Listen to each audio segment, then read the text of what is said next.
Esther alikuwa afya yake inazofika na alikuwa akienda shule akirudi anasema amechoka, lakini sio ule uchovu kwamba ni mtoto ambaye ametoka shule. Alafu akila chakula, ukimwekea chakula anakula tu kidogo, anashindwa, anakuambia nimeshiba. Alafu anakuwa anapanda kitandani, anachukua mito, anaweka miwili mitatu, mashuka juu, anaweka kichwa kwenye mito hivi na kifua kinakaa pale kwenye mito. Ile hali ikawa inaendelea vile, saa nyingine anapandisha homa. Tumehangaika na mtoto kwa hospitali mbalimbali, tukashauriwa tumpeleke hospitali ya KCMC.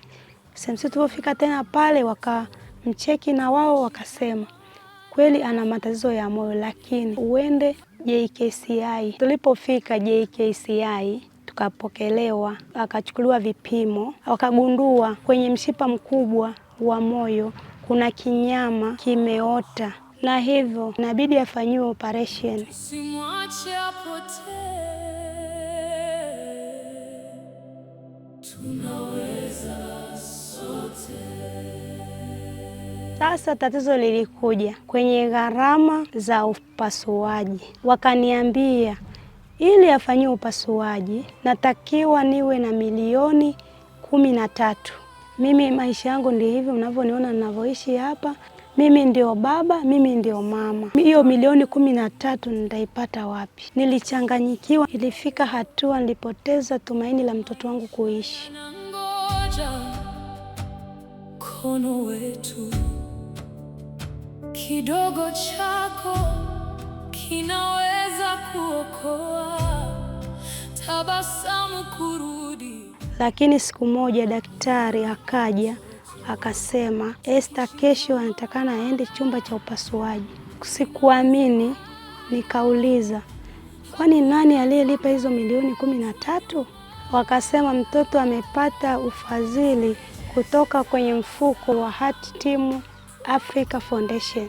Mtoto wangu akafanyiwa upasuaji. Ninashukuru sana Heart Team Africa Foundation kwa msaada huu mkubwa. Nashukuru pia JKCI na madaktari wake, wamepambana sana kuokoa maisha ya mtoto wangu. Sasa mtoto wangu anaendelea vizuri na amerudi shuleni na anaendelea na masomo.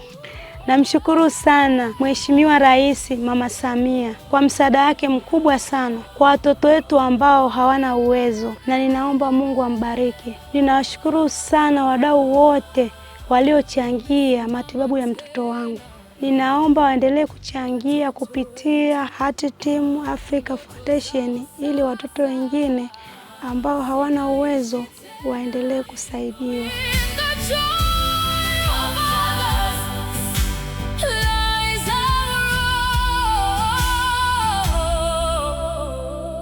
Pamoja tunaokoa.